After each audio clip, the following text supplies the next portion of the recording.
সামনে। দাও তোমার শক্তি থাকো অন্তরে,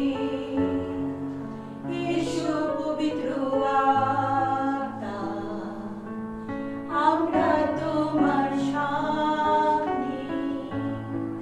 দাও তোমার শক্তি থাকো অন্তরে, জীবন জলের উৎস, তুমি অনন্ত ঝরনা, সান্ত্বনা সুমন্ত্রণা দাতা, আমায় করো নিয়ন্ত্রণ।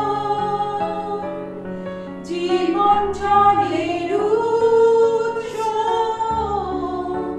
তুমি অনন্ত ঝরনা, সান্ত্বনা সুমন্ত্রণা দাতা, আমায় করো নিয়ন্ত্রণ।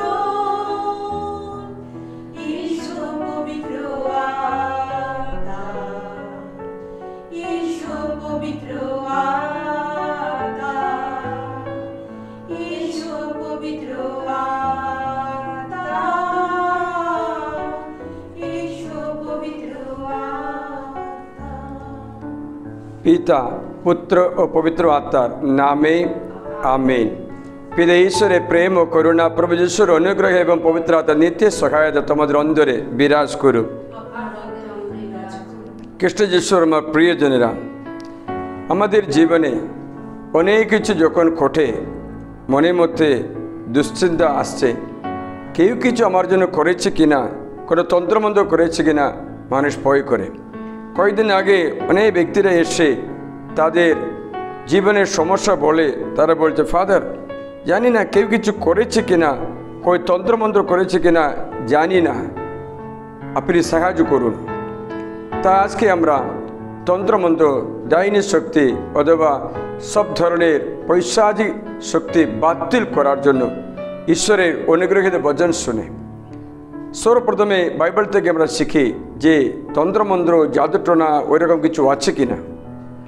বাইবেলে প্রারম্ভ থেকে এই বিষয়ে ঈশ্বর সতর্ক করে বলে, মানে হচ্ছে যখন শয়তান স্বর্গ থেকে পড়ে গেল, লোক মঙ্গল সমাজ অধ্যায় 10:18 যিশু বললেন, আমি স্বর্গ থেকে শয়তান ভূমিতে, পৃথিবীতে পড়তে দেখলাম, বিদ্যুৎ ঝলকের মতো পড়তে দেখলাম।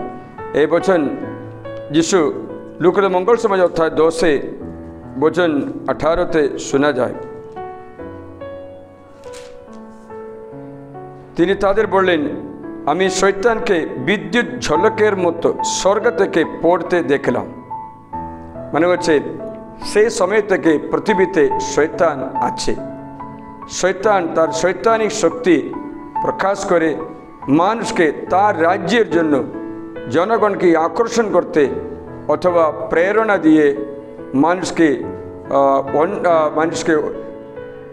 কষ্ট দিয়ে, মানুষকে কোনোমতম অত্যাচার করে তার পক্ষে রাখতে চেষ্টা করে। তার জন্য বাইবেলে বলছেন, এই অশুভ শক্তির কাছে তোমরা যেতে নেই। বাইবেলে প্রারম্ভ থেকে লেবী গ্রন্থ থেকে দেখলে দেখতে পাচ্ছে, সেখানে ঈশ্বর বলেছেন অধ্যায় 19 তোমরা ভূতের ওঝাদের যাবে না, গুণিকদের পিছু যাবে না। মানে হচ্ছে এরা জগতে আছে, এই ওঝা গুণিক সব কিছু জগতের আছে। তার জন্য বাইবেল বলছে লেবীয় 19 লেভিটিকাস চ্যাপ্টার 19 ভার্স 31, তোমরা ভূতের ওঝাদের ও গণকদের উপর নির্ভর করবে না। মানে যে ভূতের ওঝা আছে, গণক আছে, তাদের কাছে দৈববাণী জানতে যাবে না। মানে যে তাদের কাছে মানুষ দৈববাণী জানতে পারে, ভবিষ্যৎ জানতে পারে, তার জন্য বলছে জানতে যাবে না। নইলে তাদের দ্বারা নিজেদের কলুষিত করবে, বিনাশ করবে। তারা তোমাদের মঙ্গলের জন্য না, বিনাশের জন্য করবে। তাহলে বিনাশের বিপরীত শক্তি সংসারে চলছে, তাই আমরা দেখতে পাচ্ছি। তুমি বাইবেলে তার জন্য বলছে ওঝাদের কাছে গণকদের কাছে যেতেনি। 26 পদে 26 এলে রক্ত সমেত তোমরা কিছু খাবে না, গণকের বা জাদুকের বিদ্যা অনুশীলন করবে না।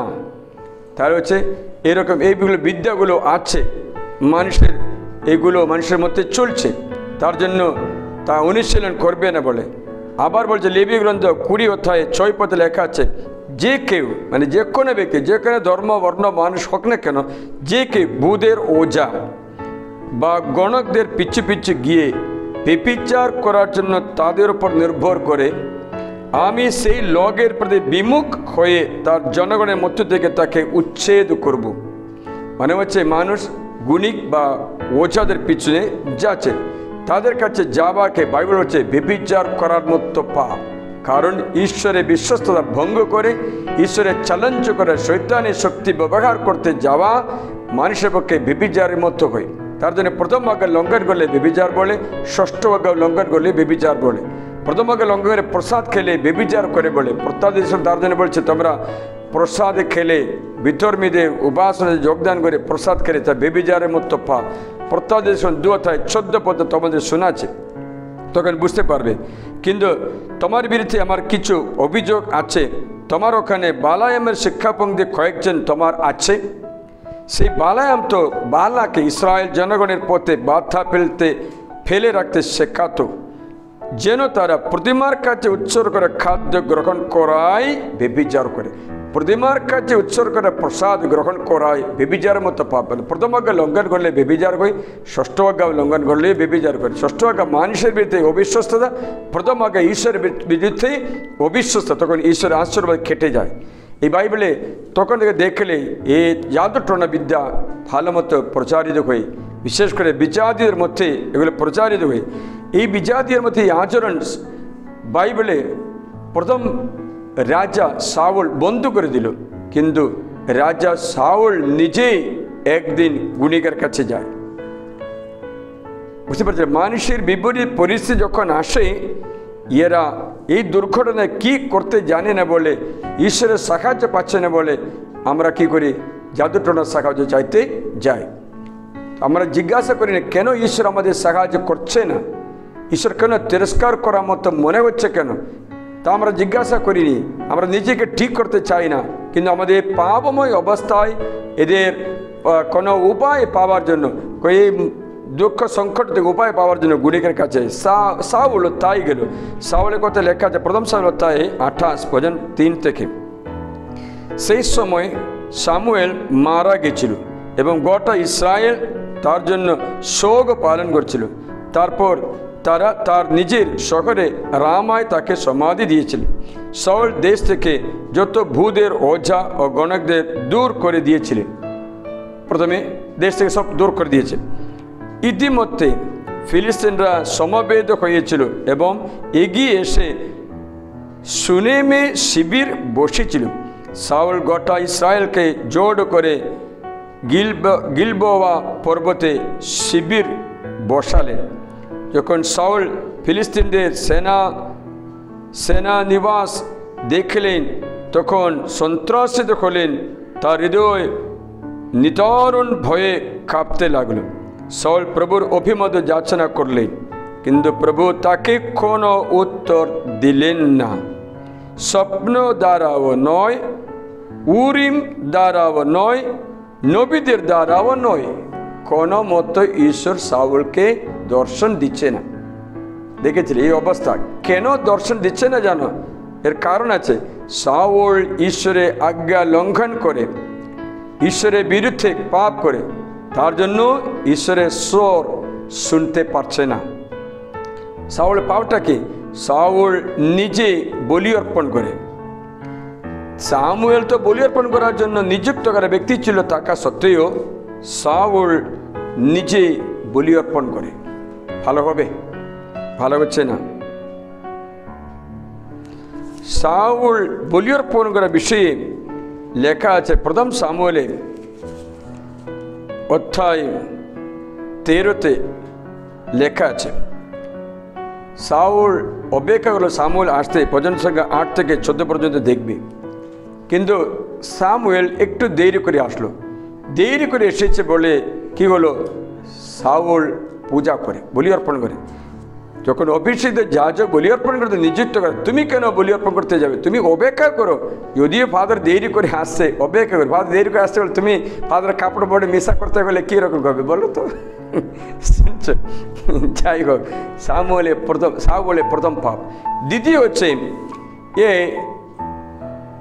ঈশ্বর তাকে বললেন তুমি আমালেকীদের বিরুদ্ধে যুদ্ধ করতে যাও, আমালেককে মেরে ফেলো, ওকে বাঁচতে হবে না। এই আমালেক মানে শরীরে বাসনা, তার জন্য এটা চিহ্নরূপে শিক্ষা আছে, আমালেককে মেরে ফেলো। অধ্যায় 15 প্রথম সামুয়েল। কিন্তু সাউল কী করলেন, আমালেককে মেরে ফেলেনি, যুদ্ধ করতে গেল, আমালেককে নিয়ে আসলো, ওকে বাঁচিয়ে রাখলো। তারপর ঈশ্বর বলেছেন তুমি যুদ্ধ করতে গেলে কোনো জিনিস, কোনো মালপত্র, কোনো কিছু নেবে না, ওখান থেকে কিচ্ছু নেবে না, তো অভিশপ্ত আছে, নেবে না। সাউল কী করলেন, যুদ্ধ করলো, জিতে পেরে যখন ভালো ভালো জিনিস থেকে পশু, গরু, ছাগল সবটা নিয়ে আসছে। ঈশ্বরকে বলেছেন নিয়ে আসবে না। কতবার ঈশ্বরের আজ্ঞা লঙ্ঘন করে, বুঝতে পেরেছো? তাহলে কী করে ঈশ্বর আবার তোমার সাথে কথা বলি বলো? তুমি তো লঙ্ঘন করে, তাই কি প্রয়োজন বলো? তোমার দ্বারা ঈশ্বর কাজ করতে পারছে না, তো তাহলে কেন তোমাকে উত্তর দেবে? তার জন্য ঈশ্বর সাউলের কাছে কথা বলা বন্ধ করে দিল। সাউল প্রার্থনা করলো, প্রার্থনা পাচ্ছে না। সাউল নিজে পাপ স্বীকার করে না। সাউল বলছে জনগণ আমাকে অত্যাচার করলো, যার জন্য আমি ওদের পারমিশন দিল, এটা নিয়ে খাও বলেছিল। জনগণকে বেশি সম্মান করে ঈশ্বরকে নয়, জনগণকে ভয় করে ঈশ্বরকে নয়, ঈশ্বরকে লঙ্ঘন করে জনগণের প্রীতির জন্য। এটা আমরাও করি, যেমন পুজোর সময় চাঁদা দেবে, যদি জনগণের প্রীতির জন্য আমরা কি করি, ঈশ্বরের আজ্ঞা লঙ্ঘন করি। ঈশ্বর বলে চাঁদা দেবে না, প্রণিপাত করবে না, সেবা করবে না। যাত্রা বসে 20 অধ্যায় স্পষ্টভাবে লিখিয়েছে, 4, 5, 6 পদে লেখা আছে। কিন্তু আমরা কী করি জানো, ওই এলাকায় থাকতে হবে, মেলামেশা করতে হবে, মানুষের সঙ্গে একটু সঙ্গে প্রসাদ খায়, চাঁদাও দেয়, ওদের ঘুরতে যায়, দেবতা দেখতে যায়, পন্দলে যায়, সব কিছু করে, পরে গির্জায় যাচ্ছে। তার জন্য ঈশ্বর কী করে, অনুগ্রহে দরজা বন্ধ করা হয়, কারণ তুমি বিশ্বস্ত নয়। বাবা তুমি বলো, তোমার স্ত্রী যদি বিশ্বস্ত নেই, তুমি তার স্ত্রীর কাছে তোমার ঘরের চাবি সম্পত্তি দেবে? তুমি জানো তোমার স্ত্রী, তুমি চলে গেলে পয়সা নিয়ে প্রতিবেশী একটা ছেলের কাছে কথা বলে ওকে পয়সা দিয়েছে, সব কিছু তুমি জানতে পেরেছো, তুমি তোর ঘরের চাবি বিশ্বস্তভাবে তোমার ভান্ডারের চাবি তার কাছে দেবে? দেবে না, বিশ্বাস নেই। তুমি টাকা গেলে ঠিক আছে, তুমি চলে গেলে সবটা উল্টা করছে, তাহলে কি করে বিশ্বাস করব? তোমার ভালো জিনিসগুলো। একদিন আমার কাছে একজন এসে বলে, ফাদার আমি বিদেশে কাজ করি, অনেক লক্ষ টাকা আমি ঘরে পাঠিয়েছি, আমার স্ত্রী সমস্ত কিছু চোখের জলে স্ত্রীকে নিয়ে এসে বলে আমি কি করবো, স্ত্রীকে নিয়ে আমার কাছে কয়েকদিন আগে নিয়ে এসে বলে আমি কি করব, পুরা পয়সা দিয়ে দিয়েছে, নষ্ট করে দিয়েছে। আবার এদিকে লোন নিচ্ছে, ওদিকে নিচ্ছে, ওদিকে কোথায় এত খরচা কোথায় আসছে? ঘর বন্ধ করে দিল। স্বামী বিশ্বাস করে তার স্ত্রী নামে ঘর কিনে রেখেছিল, এই ঘর বন্ধ করে দিয়েছে, স্বামীর ঘর নেই, অনেক লক্ষ টাকা। তো আমি তাকে জিজ্ঞাসা করলাম, মেয়েকে তুমি স্বামীকে জানাই না কেন? তোমার কষ্ট হলে স্বামীকে জানাই না কেন? তুমি এরকম লুকিয়ে লুকিয়ে করছো কেন? ও কিছু উত্তর বলছে না। স্বামী আমাকে জিজ্ঞাসা, আমি কি করব? আমি তো রিটায়ারমেন্ট করে চলে আসি, এখন দেখলাম কিছু নেই, অ্যাকাউন্ট শূন্য, ঘর বন্ধ করা অবস্থায়, কোথায় থাকবো ফাদার? কি উত্তর দেবে তুমি বলো? বুদ্ধি নষ্ট হয়ে যায়। তাই পাপের একটা ফল, আমি একটা ভিডিওতে বললাম, পাপের ফল বুদ্ধি নষ্ট হবে, বুদ্ধি নষ্ট হবে। তারপরে চিন্তা করলে ঠিক বুদ্ধি হবে না, কারণ ঈশ্বর কথা বলছে না তো। এই অবস্থায় সাউলের হলো, তার জন্য তিরস্কার করলো। সাউল কি করলেন, আরও একটা পাপ করে। সেই পাপটা কি জানো? সাউল তখন গুণিকের কাছে যায়, দেখবে অনুযায়ীদের বললেন আমার জন্য একটা ভূতের ওঝা স্ত্রীলোক খোঁজ করো।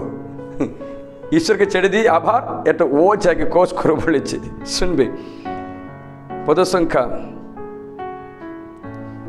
7 থেকে, আমি তার অভিমত যাচনা করব।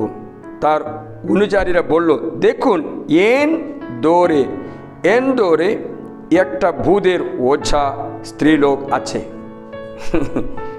সাউল ছদ্মবেশে ছদ্মবেশে নাকি যে নিজের কাপড় ছেড়ে দিয়ে অন্য কাপড় পরে যায়, মানে যেন পরিচিত না হয়। যেমন একটা ছেলের কাপড় পরে যায়, নাহলে একটা মেয়ের কাপড় পরে যায়, নাহলে একটা কি বয়স্ক ব্যক্তির কাপড় পরে যায় শরীরে। একে বলছে চুপময় না, কি বাংলাতে কি বলছে,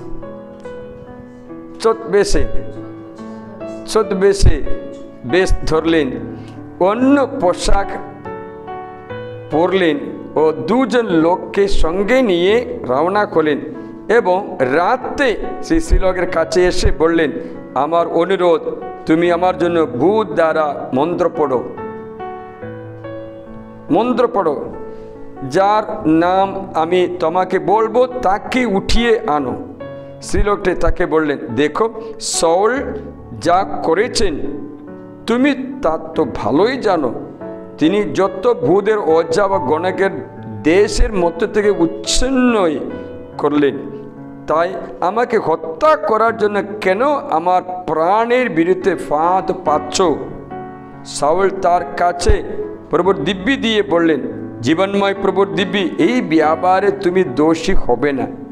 রে বাবা, নিজের জন্য করলে পাপ নেই না, এটা দোষী হবে না বলছে।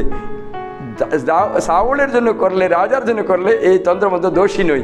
তাহলে কি অবস্থা শুনছ?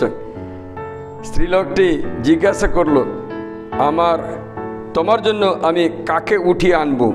তিনি উত্তর দিলেন, সামুয়েলকে উঠিয়ে আনো। স্ত্রীলোকটি সামুয়েলকে দেখতে পেল এবং জোর গলায় চিৎকার করে শাউলকে বললেন, আপনি কেন আমাকে প্রতারণা করেছেন? আপনি তো শাউল। রাজা তাকে বললেন, ভয় নেই, তুমি কি দেখতে পাচ্ছ? স্ত্রীলোকটি শাউলকে উত্তর দিয়ে বললেন, আমি দেখতে পাচ্ছি কে যেন এক প্রাণী মাটি থেকে উঠে আসছে।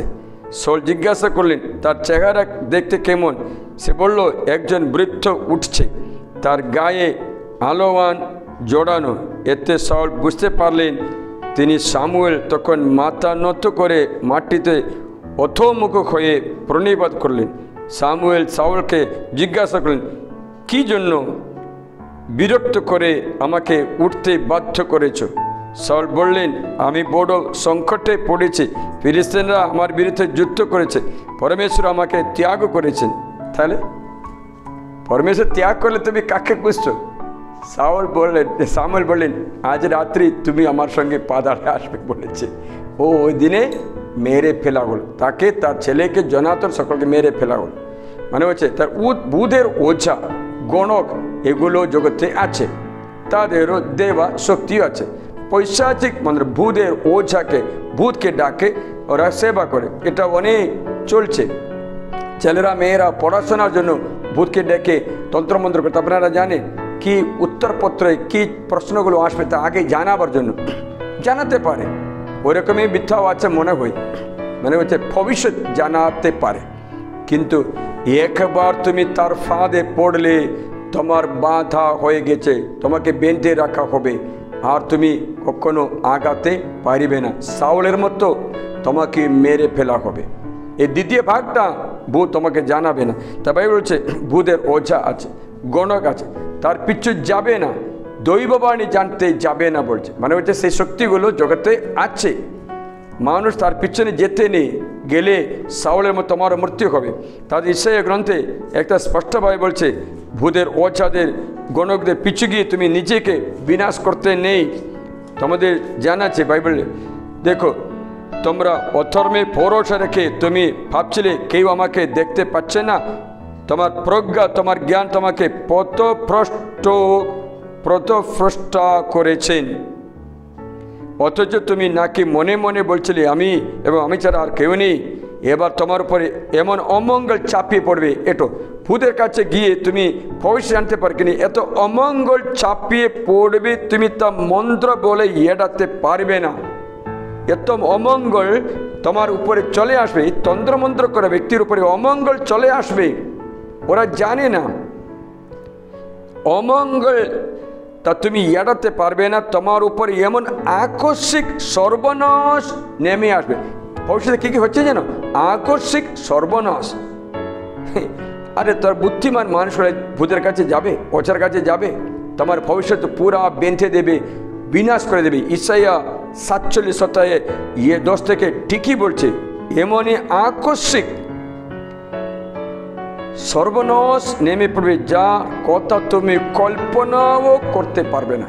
অতিরিক্ত শক্তির বাইরে তোমার তরুণ বয়স থেকে যাতে তুমি শ্রম করে আসছো, তোমার সেই নানা মন্ত্র তন্ত্র বহু জাদু নিয়ে বসে থাকো, কি জানি তোমার উপকার করতেও পারে। হয়তো তুমি ভয় দেখাতে পারবে, আশ্চর্য চিহ্ন করে দাঁড়িয়ে না, আশ্চর্য। তোমার বহু জাদু সবার ফলে তুমি ক্লান্ত হয়ে পড়ছো, মানে লাস্টে অবস্থা তুমি ক্লান্ত, পরিশ্রান্ত, দুঃখিত, সর্বনাশের দিকে চলতে থাকে। তখন তুমি কার কাছে যাবে বলো? এটা তো ভবিষ্যতে হবে। এখন সেই সমস্ত যদি সে তোমাকে বাচ্চাদের এগিয়ে আসুক, আসবে? এ সময় বাচ্চাদের এগিয়ে আসবে? আসবে না। সে নক্ষত্রদর্শীও, তা তারা নক্ষত্র দেখে ভবিষ্যৎ বলা হয়। কারণ আমরা কি বলছি ওটাকে, হস্তশাস্ত্র পড়া বা জ্যোতিষ্ক বলে, জ্যোতিষ কি বলে, জ্যোতিষী বলে, হ্যাঁ জ্যোতিষী বলে। ওরা আসবে? আসবে না। এরা তোমাকে বেঁধে দেবে নরকের শয়তানের হাতে।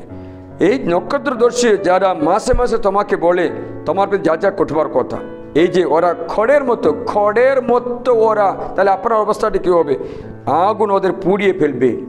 আগুন মানে পৃথিবীর আগুন নয়, বাইবেল বলছে অগ্নিশিখার হাত থেকে নিজেদের বাঁচাতে পারবে না। এই আগুন তাপ পোহাবার অঙ্গার বা সামনে বসবার আগুন নয়। তাহলে কি আগুন? এটা নরকের আগুন। তাপ পোহাবার আগুন, অঙ্গার কিছু নেই, এটা তাপ পাবে না, কিন্তু অন্য কিছু পাবে। তরুণ বয়স থেকে তুমি যার জন্য শ্রম করে আসছো, তোমার সেই সমস্ত জাতকের যোগ্যতা তোমার পক্ষে ঠিক তাই হলো। প্রত্যেকে যার পথে চলে যায় তোমাকে বাঁচাবার এমন কেউ নেই। দেখেছিলে এই অবস্থায়? তাই অনেক ব্যক্তিরা, এটা বলার জন্য বলি না, অনেক ব্যক্তিরা এই জাদুটনা ভয় করছে। জাদুটনা তো আছে, তন্ত্রমন্ত্র জগতে চলছে। কারণ অরিজিনাল থাকলে ডুপ্লিকেটও থাকবে, মানে অরিজিনাল ঈশ্বর থাকলে দেবতা দেবীও থাকবে।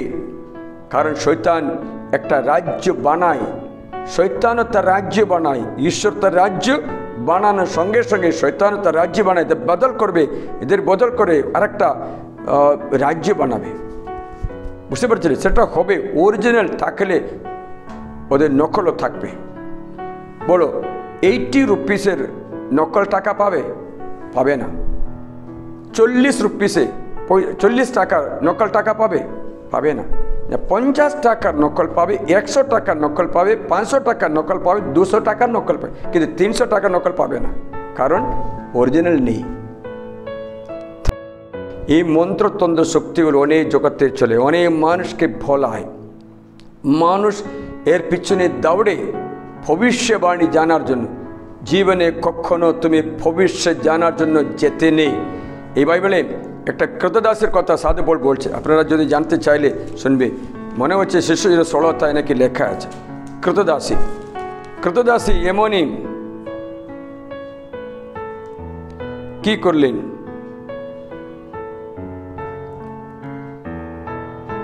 এই কৃতদাসী তার মনিবের একটা পয়সা আদায় করতে, ইনকাম করাতো। কি করে জানো? ভবিষ্যবাণী বলছে। তার মধ্যে দৈবজ্ঞ একটা আত্মা, এটা পাইথন আত্মা। পাইথন মানে একটা দৈবজ্ঞ আত্মা, সাপও বলে, তার মধ্যে ভর করে। সেই কি করে ভবিষ্যবাণী বলছে। কয়েকটা টিকি আছে। তা লোকেরা কি করলেন? ভবিষ্যবাণী শুনতে আসতে শুরু করলো। বুঝতে পারছিলেন? তাহলে এইগুলো আছে 16 পদে শেষ জড়িত। একদিন আমরা প্রার্থনা সভায় যাচ্ছিলেন, এমন সময়ে আমাদের সামনে একটি তরুণী কৃতদাসী এগিয়ে এলো। তার উপর দৈবজ্ঞ এক আত্মা ভর করেছে। দৈবজ্ঞ আত্মা, ভবিষ্যবাণীর আত্মা। তো ভবিষ্যবাণী বলছে, বুঝতে পারছিলে? সেই লোকদের ভাগ্য গণনা করে তার মনিবের বহু টাকা লাভ করাতো। এক মনিবেরা বলবে, তোকে ভবিষ্যবাণী দেবো, কিন্তু 100 টাকা দাও, তোমার যদি দিলে 1000 দিতে হবে, তোমার 2000 দাও, 5000 দাও। অনেক পয়সা ইনকাম করছে। তা 5000 পাচ্ছে। মিনিটের মধ্যে কত লোক আসছে জানো?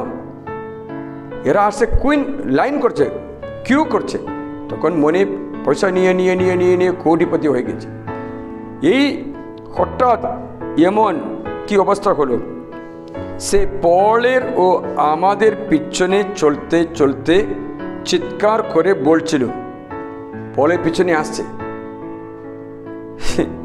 সিলাসের পিছনে আছে, এরা পরাৎপর ঈশ্বরের দাস।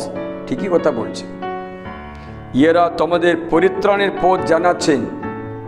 ঠিকই কথা বলছে। তাহলে পলের কেন বিরক্ত হচ্ছে কেন?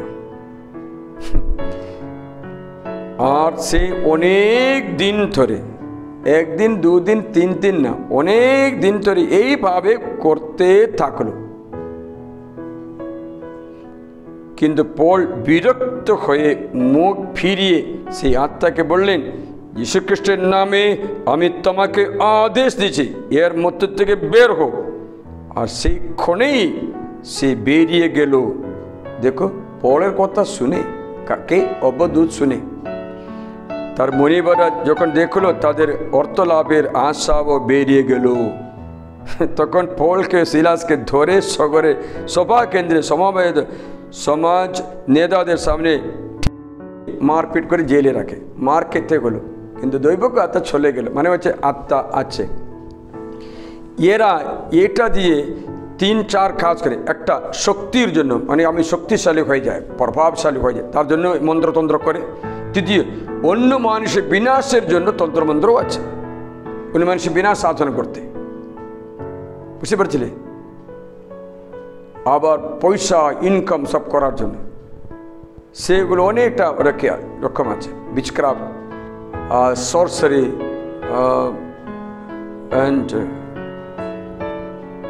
ওটা অনেক ধরনের জিনিস আছে। একটা অধিকারের জন্য, একটা পয়সার জন্য, একটা সব নিয়ন্ত্রণ করার শক্তির জন্য, একটা মানুষের বিনাশ করার, এরকম করছে। তাই মানুষ কখনো কখনো মানুষের ভয় আছে, তন্ত্রমন্ত্র করে আমাকে বিনাশ করতে পারবে কিনা, তোমাকে বিনাশ করতে পারবে কিনা। তা আজকে যে কয়েকদিন আগে আসা ব্যক্তি বলে আমাকে তন্ত্রমন্ত্রকে বেঁধে রেখেছে, ভালো, কোনো কাজে উন্নতি পাচ্ছে না। কথাগুলি এখানে আসতে পারছে, জেলারখালি আসতে পারছে, কি বাধা পড়ছে জানি না, আসতে পারছে না। আমি জোর করে আসলাম, আপনি আমাকে মুক্ত করে দিন। সে তন্ত্রমন্ত্র ভয় করে, কেউ তাকে বেঁধে রেখেছে মনে হয়, কেউ তাকে তন্ত্রমন্ত্র করে জাদুটনা করে রেখেছে মনে হয়। তা আমার চিন্তা, জাদুটনা করে মানুষকে এরকম বেঁধে রাখতে পারবে? পারবে, পারবে। কারণ শয়তানের অশুভ শক্তি দিয়ে মানুষকে বাঁধতে পারে। যেমন তুমি যদি ভয় করো, তোমার অন্তরে যদি পাপের কোনো দাগ থাকে, তাহলে শয়তান তোমার উপরে অধিকার স্থাপন করবে, তাহলে জাদুটনা কাজ করবে না। তোমার মধ্যে তুমি খ্রিস্টান, যিশু গ্রহণ করেছো, পাপ স্বীকার করেছো, তুমি ভালো জীবনযাপন করছো, কোনো তন্ত্রের মধ্যে তোমার বিরুদ্ধে কাজে হবে না। কারণ শয়তানের কোনো অবকাশ নেই। যখন 3-8 পদে আমি তোমাদের শোনালাম, যে পাপ করে সেই শয়তানের সন্তান, তাই শয়তানের সন্তান হলে শয়তান তাকে নিয়ে কি কাজ করতে পারবে না? শয়তানের ইচ্ছা মানব জাতিকে বিনাশ করার জন্য। আজকে তোমাকে ওনাকে বিনাশ করবে, ওনাকে তোমাকে বিনাশ করবে, তো তার কাজ হত্যা, চুরি, ধ্বংস। তাহলে হত্যা করতে, চুরি করতে, ধ্বংস করতে শয়তান পারে, ওর শক্তি আছে। কিন্তু যিশু বললেন, আমি শয়তানকে পরাজিত করেছি, শয়তানের শক্তি ক্ষমতা বঞ্চিত করেছে। তোমাকে শয়তানের যত শক্তি, তার উপরে শক্তি তোমাকে দিয়েছি। মানে যীশু খ্রিস্ট শয়তানকে শক্তিহীন করে, বাতিল করে, তার ক্ষমতা বঞ্চিত করেছে। মানে হচ্ছে ওইরকম আগের মতো মানুষের বিনাশ করতে পারবে না, ক্ষমতা বঞ্চিত করেছে। ক্ষমতা বঞ্চিত করে যিশু শয়তানের শেষ দশা সবার সামনে রেখে দিয়েছে। কি করে যিশু ক্ষমতা বঞ্চিত করে জানো? সেই ঋণপত্র, লিখিত ঋণপত্র আমাদের প্রতিকূল ছিল, তা মুছে ফেলেছেন এবং ক্রুশে বিধি দিয়ে বাতিল করেছেন। তার জন্য শয়তান আর শক্তি নেই। যত আধিপত্য কর্তৃত্বের ক্ষমতা বঞ্চিত করে তিনি ক্রুশে জয় যাত্রায় সকলের চক্রের সামনে তার শেষ দশা দেখিয়েছে। মানে হচ্ছে শক্তি ছিল, কিন্তু যিশু কি বলেন, ঋণপত্র যে আমাদের প্রতিকূল ছিল, আমরা পাপ করলে ঋণ হয়ে, এটা যিশু মুছে দিয়েছে, বাতিল করেছে, মুছিয়ে দিয়ে বাতিল করে ক্রুশে বিধিয়ে দিয়েছে। তার জন্য যত আধিপত্য কর্তৃত্বকে ক্ষমতা বঞ্চিত করেছে। কলসীয় অধ্যায় 2 পদের সংখ্যা 13, 14, 15। অপরাধের কারণে আমাদের দেহ পরিচ্ছেদ না হওয়ার কারণে মৃত অবস্থায় এই আমাদের ঈশ্বর তার সঙ্গে পুনরুজ্জীবিত করেছেন, আমাদের সমস্ত অপরাধ ক্ষমা করেছেন।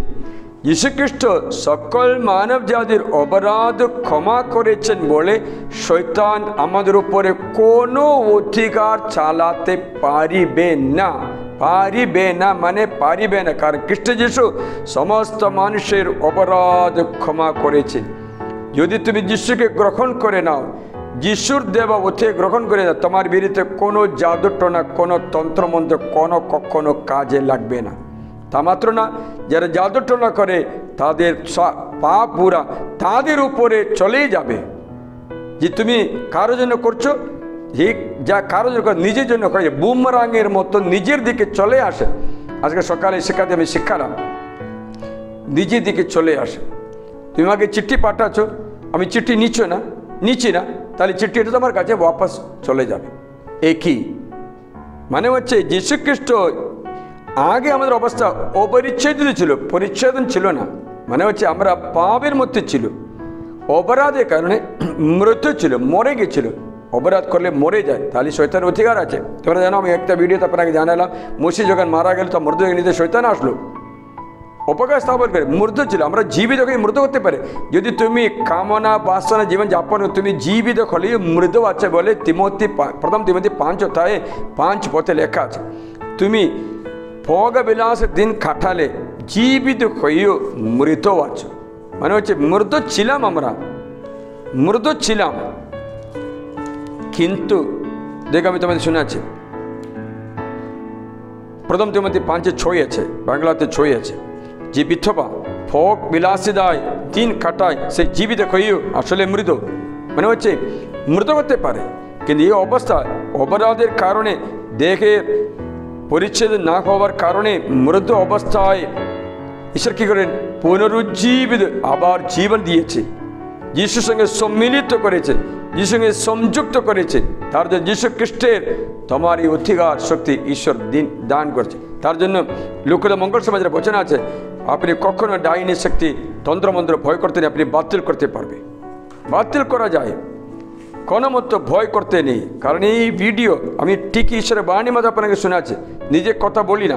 এখানে লেখা আছে লোকের মঙ্গল সভা 10:19, দেখো লুক চ্যাপ্টার 10:19, লুক অধ্যায় 10:19, দেখো আমি তোমাদের সাপ ও বিছে পায়ে নিচে মাডাবার ও সেই শত্রুর সমস্ত পরাক্রমের উপরে কর্তৃত্ব করার অধিকার দিয়েছি, কোনো কিছুই তোমাদের ক্ষতি করবে না।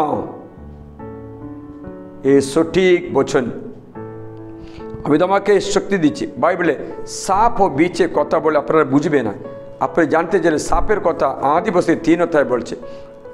আদি পুস্তকে 3 অধ্যায় সাপ কি করে পৃথিবীতে এসেছে, শয়তান কি করে পৃথিবীতে এসেছেন, সাপ রূপে এসে স্ত্রীকে ভোলাচ্ছে।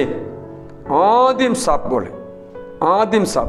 এখন আদি পুস্তকে লেখা সাপ, আদিম সাপ, তার নাম হচ্ছে দিয়াবল ও শয়তান বলা হয়। তা জানতে চাইলে প্রত্যাদেশ অধ্যায় 12-তে লেখা আছে আদিম সাপ, যাকে দেখো 7 থেকে শুনে, স্বর্গে লোকে একটা যুদ্ধ বেঁধে গেল। মিখাইল তার দুধ বাহিনী নাগ দানবকে আক্রমণ করলেন। নাগ দানব, নাগ মানে সাপ, বুঝতে পারছিলে? নাগ দানবটাও তার নিজের দুধ বাহিনীকে নিয়ে যুদ্ধ করল, কিন্তু জিততে পারলো না। এমনকি স্বর্গে তাদের জন্য কোনো স্থান আর রইল না।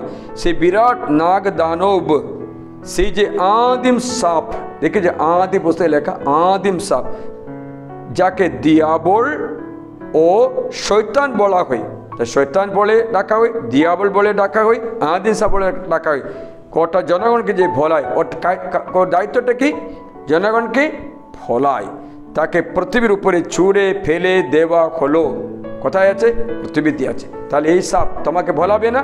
ভোলাবে। তার জন্য সে ভবিষ্যবাণী বলে আপনাকে ভোলাতে চেষ্টা করে, অথবা হস্তশাস্ত্র দিয়ে আপনাকে ভোলাতে চেষ্টা করে। প্রিয়জন, ঈশ্বর বলে যে আমি তোমাকে সাপর বিছে পায়ের নিচে মারাবার, মানে তোমার পায়ের নিচে আছে ওরা, কারণ তোমাকে ওদের উপরে অধিকার, শত্রুর সমস্ত পরাক্রমের উপরে কর্তৃত্ব করার অধিকার দিয়েছে। কোনো কিছুই তোমাদের ক্ষতি করবে না। তাহলে তুমি তন্ত্রের মধ্যে ভয় করতে হবে? জীবনে নেই। তুমি ভয় করতে হবে একটা, তুমি পাপ করলে তুমি নিজেকে ভয় করতে হবে, কারণ তোমার পাপ শয়তানের অবকাশ স্থাপন করে। সঙ্গে সঙ্গে পাপ স্বীকার করতে হবে, সঙ্গে সঙ্গে অনুধাব করতে হবে, যেন তোমার উপরে শয়তান অধিকার না চালায়। তাই তুমি ভয় করতে চাইলে নিজে পাপকে, নিজেকে ভয় করো, নিজে পাপকে ভয় করো, শয়তানকে নয়। তুমি পাপ স্বীকার করে চলে আসলে তোমার জীবনে কোনো ক্ষতি, কোনো কষ্ট আর হতে পারবে না। যিশু অধিকার দিয়েছে। কারণটা কি জানে? এই অধিকার মানুষ হারিয়ে ফেললো কখন জানো? যখন পাপ করলো। লেখা আছে আদি মাদে পেদার পাপের ফলে মানব জাতির উপর শয়তান অধিকার চালাতে শুরু করলো। লেখা আছে, আমাদের শোনালাম যে পাপ করে সে শয়তানের সন্তান। ওদের বাচ্চা তুমি যার কথা শোনে, যার প্রতি বাদ তুমি তার দাস, মানে হচ্ছে শয়তানের দাস হলো, তাই শয়তান অধিকার চালালো। যিশু তার জন্য কি বলে যেন? মরণের পরে পুনরুত্থান করে শিশুদের একত্রে ডেকে বলেছেন, স্বর্গে মর্তে পাতালে সমস্ত অধিকার আমার হাতে আছে। কার হাতে? যিশুর হাতে। মতির মঙ্গল সমাচারে আমরা দেখতে 28 অধ্যায়ে লেখা আছে, মনে হচ্ছে 18 পদে লেখা আছে, স্বর্গে মর্তে পাতালে সমস্ত অধিকার আমার হাতে দেওয়া হয়েছে। তোমাদের শোনা আছে? যিশু কাছে এসে তাদের বলেন, পুনরুত্থিত যিশু শিশুদের দর্শন করে, স্বর্গে মর্তে সমস্ত অধিকার আমাকে দেওয়া হয়েছে। শয়তানের হাতে আর নেই, জাদুটোনার শক্তি নেই, তোমার বিরুদ্ধে শক্তি নেই, কারণ তুমি প্রভুর জন। স্বর্গে মর্তে সমস্ত অধিকার আমার হাতে দিয়েছে। সেই যিশু কি বললেন? শিশুদের বললেন, মতি 10 অধ্যায়ে 1 পথে, তা শিশুদের একত্র করে বললেন, দেখো আমি তোমাদের শক্তি এবং পরাক্রম দিচ্ছি। শক্তি এবং পরাক্রম শোনাচ্ছি। চ্যাপ্টার 10 ভার্স 1, তার শিষ্যকে কাছে ডেকে তাদের তিনি ঐশ্বর্য আত্মাদের তাড়িয়ে দেওয়া ও সব ধরনের রোগ, সব ধরনের ব্যাধি নিরাময় করা অধিকার দিলেন। ইংলিশ লেখা আছে, I give power and authority. তাই লুকাস মঙ্গল সমাচারে অধ্যায় 9 যিশু স্পষ্টই বলছে, আমি তোমাকে অধিকার দিয়েছি। তিনি 12 জনকে একত্র ডাকলেন, তাদের তিনি সমস্ত অবৈধ ছাড়াবার জন্য ও রোগ এবং নিরাময় করার জন্য পরাক্রম ও অধিকার দিলেন। পরাক্রম ও অধিকার শুনছিলে? তাহলে আজকে কোনো কারণে কোনো মতো তুমি অন্ধকার শক্তিকে ভয় করতে নেই, শয়তানকে ভয় করতে নেই। তোমার বিরুদ্ধে জাদুটনা কেউ করলেও তোমার ভয় নেই। তুমি যিশুতে বিশ্বাস করে এই জাদুটনা শক্তি বাতিল করতে পারবে। তখন এই জাদুটনা শক্তি ফেরত যাবে যে তা পাঠালো তার কাছে। আমি একটা ফাদারের গল্প শুনলাম। গল্পটা সে তার জীবনে ঘটেছিল। সে একটা ব্যক্তির কাছে কাজ করে, হ্যাঁ, সে ব্যক্তি শয়তানের লোক ছিল, জাদুটোনা করা ব্যক্তি ছিল। সে ব্যক্তি জাদুটোনা করে এই যে কাজ করা মেয়েকে বিনাশ করতে চাইছিল। সে কি করলেন? তাই একটা জাদুটোনা করে একটা বিড়ালের রূপ নিয়েছে। ফাদারে বলে তিনি বিড়ালের রূপ নিয়ে এই মেয়ের ঘরে ভিতরে ঢুকেছে। বিড়ালটা ঘর থেকে বের হচ্ছে না, দরজা খুললে বিড়ালটা বের হচ্ছে না, তাড়িয়ে দিলে বের হচ্ছে, আক্রমণ করতে শুরু করে। তখন সে রাগ করে একটা পাথর নিয়ে নাকি চাবিকাঠি নিয়ে বিড়ালের মাথা পারলো, মাথা এখানে ফেটে গেছে। তখন বিড়াল করে বলে পালিয়ে গেল। পরদিন যে কাজ করতে যখন আসলো, সে তার মালিকের কপালে একটা খাটা দেখে, স্যার কি হলো, কি হলো, তুমি গতকাল আমাকে মেরেছো কেন? বলল মানে হচ্ছে মানুষ মানুষের বিনাশ করতে মানুষ চেষ্টা করতে পারছে না। প্রিয়জনেরা, আমাদের অধিকার আছে, শক্তি আছে, প্রভাব আছে, যিশু আছে। তার জন্য যে কোনো কারণে তুমি তন্ত্রমন্ত্র ভয় করতে নেই। যদি কোনো কিছু করলে দেখো, আজ তোমাদের এই জাতটুনা অশুভ শক্তি, ডাইনি শক্তির সমস্ত প্রভাব ক্রুশের জন্য বাতিল করি, যীশু খ্রিস্টের নামে বাতিল করি, মুক্ত করি। তুমি মুক্ত হো, তোমার ভয় নেই। এখন থেকে তুমি ঈশ্বরের বাণী রক্ষা করে তোমার শক্তি ধারণ করতে হবে। ঈশ্বরের বাণী তুমি ধারণ করতে হবে, ধারণ করতে হবে। তারপরে বিশ্বাস করতে হবে যাকবের বিরুদ্ধে কোনো মায়াবল নেই, ইসরায়েলের বিরুদ্ধে কোনো তন্ত্রমন্ত্র কাজে হবে না। কথা লেখা আছে গণনা পুস্তক 23 অধ্যায়ে 23 বচনে, গণনা পুস্তক 23 অধ্যায় 23 বচনে লেখা আছে কোনো মতো যাকবের বিরুদ্ধে, কেননা যাকবের কোনো মায়াবল নয়, ইসরায়েলে কোনো মন্ত্র নেই। কারণটা কি জানো? এই বালাক নামে একটা নবীকে, বালাম নামে একটা নবীকে বালাক রাজা পয়সা নিয়ে কাপড় সব সোনা সব দিয়ে ডেকে এনে বলে এই জনগণকে অভিশাপ দাও যেন আমি তাকে মেরে ফেলতে পারি। অভিশাপ করতে আসলো, কিন্তু মুখ খুললে অভিশাপ আসছে না, আশীর্বাদ মাত্র আসছে। এটা কি অবস্থা? রাজা রাগ করে বলে তোমাকে অভিশাপ দিয়ে ডাকলাম, পয়সা দিলে আশীর্বাদ দিচ্ছে কেন? সে বলল আমার ইচ্ছা ছিল, অভিশাপ দিতে পারছে না, কারণ যাকবের বিরুদ্ধে কোনো মায়াবল নেই, ইসরায়েল কোনো তন্ত্রমন্ত্র নেই। তখন রাজা বলল চলে যাও, পালিয়ে গেলে মেরে ফেলবো। পয়সা নেই, কিছু নেই, সোনা রূপ নেই, তাকে তাড়িয়ে দিল। পরে তাকে মেরে ফেলা হলো, তাকে বধ করা হলো। এই নবীকে, এই ঈশ্বরের নবী ছিল, পয়সা লোভে অভিশাপ দিতে যাচ্ছিল, পারছে না। তোমার বিরুদ্ধে কোনো অভিশাপ কাজই হবে না যদি কেউ অভিশাপ দিয়ে, ভয় করতে নেই। অভিশাপ যদি কোনো কারণ থাকে তাহলে কাজে লাগে, নাহলে কাজে লাগবে না। বাইবেল লেখা আছে আকাশে পাখি যেমন উড়ে যায়, ও কারণে দেব অভিশাপ কোনো কাজে লাগবে না। যদি কেউ তোমাকে রাস্তায় অভিশাপ দেয়, ভয় নেই, কোনো কিছু নেই, তুমি বাতিল করো, এই অভিশাপ গ্রহণ করি না, ফেরত যাও, ফেরত যাবে। তোমার চিঠি তোমার নিচ্ছে না, ফেরত যাবে। বাইবেল লেখা আছে অকারণে কোনো অভিশাপ কাজে হবে না, হবে না। তাহলে কোনো মতো তুমি ভয় ভীত করতে নেই। আজ আমাদের আরাধনা করি, এই আরাধনার মধ্যে ঈশ্বরের আশীর্বাদ যাচনা করি, আমরা যেন অশুভ শক্তি, তন্ত্রমন্ত্র শক্তি বাতিল করতে, ক্রুশের চিহ্নে বিধিয়ে দিয়ে বাতিল করা যায়, সেই জন্য আমরা আরাধনা করি, প্রার্থনা করি। আজকে আমার বিশেষ প্রার্থনা যেন তোমাদের কোনো ভয়, কোনো এরকম যদি কেউ জাদুটনা করেছে, কোনো তন্ত্রমন্ত্র জিনিস তোমার ঘরে ফেলেছে, তোমার জীবনে অনেক ঘটনা হচ্ছে, আজ তোমার বন্ধন খুলে দেওয়া, তার জন্য আমরা হাট্টবাদ করি, প্রভুর আরাধনা করি।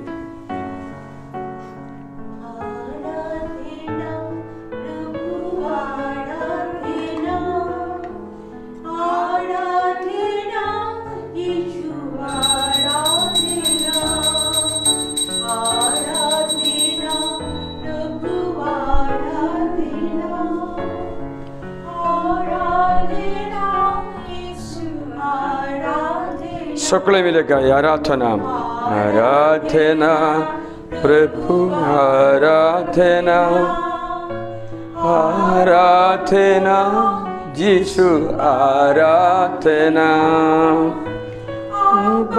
পিতা तेरी आराधना, आत्मा प्रभु तेरी आराधना, अब्बा पिता तेरी आराधना, आत्मा प्रभु तेरी आराधना, आराधना प्रभु, आराधना, आराधना यीशु, आराधना, आराधना प्रभु, आराधना, आराधना यीशु, आराधना, मुक्तिदाता तेरी आराधना, शांति दाता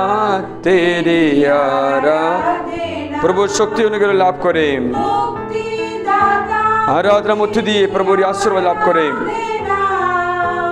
शांति दाता तेरी आराधना, आराधना प्रभु आराधना, आराधना यीशु आराधना, आराधना प्रभु आराधना, आराधना यीशु आराधना। जीवन रता तेरी आराधना, दाता तेरी सकले मिले। जीवन दाता तेरी आराधना। शक्ति दादा प्रभु, मुक्ति दादा प्रभु, आनंद दादा प्रभु, तुम्हारा आराधना स्वर्गीय अधिकार स्वर्गीय शक्ति हमें दान करे। हमारे जन कोनो तंत्र मंत्र भय ना करे, तब बातिल करा कृपा लाभ करी।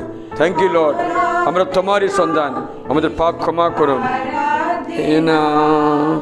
जीवन रोटी तेरी आराधना, जीवन ज्योति तेरी आराधना, जीवन रोटी तेरी आराधना, जीवन ज्योति तेरी आराधना, आराधना प्रभु आराधना, आराधना यीशु आराधना, आराधना प्रभु आराधना, आराधना संकट मोचन आराधना, पाप निवारण आराधना, मोचन आराधना समस्त क्लेश उद्धार करते, समस्त बंधन देखे पाप बंधन मुक्ति देवा यीशु।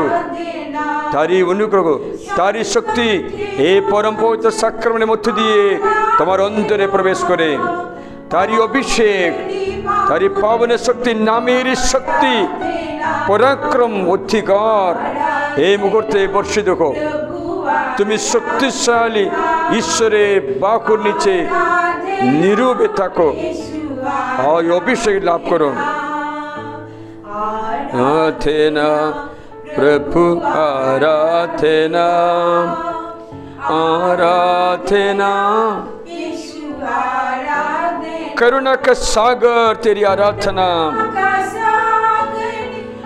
दीन दयाल यीशु आराधना, दीन दयाल तेरी आराधना। करुणा का सागर प्रभु कत कृपा दान करे। मुहूर्ते शक्ति हमारे बंधन मुक्त हो, दरजा खुले जाक।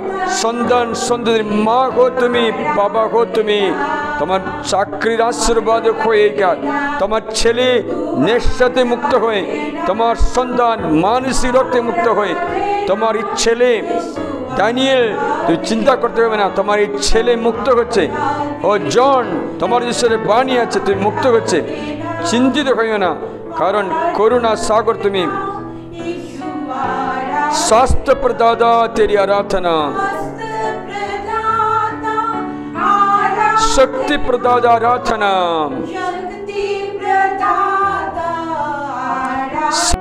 दादा तेरी आराधना, शक्ति दाता तेरी आराधना, शक्ति प्रदाता आराधना। ये शक्ति तुम्हारे अंदर वर्षित हो। आराधना प्रभु आराधना, आराधना यीशु आराधना, आराधना प्रभु आराधना, आराधना यीशु आराधना। मरियम नंदन आराधना, ईश्वर पुत्र ईश्वर सुत प्रभु आराधना। समस्त हृदय दिए प्राण दिए আমরা আরাধনা করি। শক্তি আমাদের ঈশ্বরের, সবসময় দুঃখের দিন নয়। অরুণা তোমার আশীর্বাদ দান করে। অরুণবালা তোমার কৃপা ঈশ্বর দান করে তোমাকে ঈশ্বর স্পর্শ করে কোনো বিষয়ে তুমি ভয় ভীত নয়। তোমার ভয় যীশু খ্রিস্টের রাজ্যের নামে দূর করি। তোমার বন্ধন শৈতানের ভয়, তন্ত্রমন্ত্রের ভয়, জাদুটোনার ভয় কেটে দিই। যদি কেউ তোমাকে কোনো জাদুটোনা তন্ত্রমন্ত্র করেছে সে বাতিল করি দূর করি। সে ডাইনি ও কোনো অশুভ শক্তি, ডাইনি বিদ্যার প্রভাব অথবা কোনো তন্ত্রমন্ত্র, জাদুমন্ত্রের অভিশাপ বন্ধন কেটে দূর করি। আজ তুমি শক্তিশালী ঈশ্বরের বাহুর নিচে শক্তিশালী হয়ে থাকো। তোমার কৃপা আজ ঈশ্বর দান করে তোমার রাস্তা খুলে দিচ্ছে, ভয় দূর করছে, রাস্তা খুলে দিচ্ছে, ভয় দূর করছে। ঈশ্বর তোমার জন্য রাস্তা খুলে দেয়, তোমার এখানকার অবস্থা, এখানকার বন্ধন কেটে দেয়। আরাধনা স্তুতি প্রভু, আরাধনা প্রভু, আরাধনা স্তুতি প্রভু, আরাধনা স্তুতি তোমারি। সমস্ত শক্তির উৎসব তুমি, আরাধনা স্তুতি প্রশংসা তুমি তোমারি প্রভু, আরাধনা প্রভু তোমারি প্রভু। যাকব বিরুদ্ধে কোনো মায়া বল নেই, ইসরায়েলের কোনো মন্ত্র নেই। তুমি প্রভু যিশুকে তোমার একমাত্র ত্রাণকর্তা ও ঈশ্বরূপে গ্রহণ করেছ। স্বর্গমধ্যে সৃষ্ট সর্বজনীন পিতা ঈশ্বরে তুই বিশ্বাস করছো। তুই বিশ্বাস তার একমাত্র যীশু খ্রিস্টে, যিনি তোমার পাপ ও অসুস্থতা তার শরীরে বহন করে কালভারি পর্বতে নিয়ে গিয়েছিলেন। সেখানে তিনি নিজেকে জীবন্ত নৈবেদ্য রূপে তোমার পাপের জন্য বলির উৎসর্গ করেছিলেন। এর ফলে তুমি তার রক্তগুণে তার যন্ত্রণাকে মুক্ত হো, সমস্ত বন্ধন কেটে দিয়ে। Hallelujah, hallelujah, hallelujah, hallelujah, hallelujah, hallelujah, hallelujah, hallelujah, hallelujah, hallelujah. Thank you Jesus. Hallelujah, hallelujah, hallelujah, hallelujah, hallelujah, hallelujah, hallelujah. সকলে আজ এই আশীর্বাদ লাভ করে পরম পবিত্র কৃষ্ণপ্রসাদে যিশুর দেহ তুলে আমি আশীর্বাদ করি, তুমিও তোমার অনুগ্রহ সিল মোহর করে রাখছে, কেউ যেন তা নষ্ট না করতে পারে। তুমি নিজে পাবে দ্বারা অনুগ্রহ নষ্ট না করে এই আশা রক্ষা করবেন। এখন তোমরা মাথা নত করে এই সাক্ষ্যের আশা গ্রহণ করো। সর্বশক্তিমান ঈশ্বর পিতা ও পুত্র ও পবিত্র আত্মা তোমাদের সকলকে এই আশীর্বাদ সিল মোহর করে আমিন। হে পরম পবিত্র ঐশ্বরিক সংস্কার পিতা পুত্র পবিত্র আত্মা জয় হোক।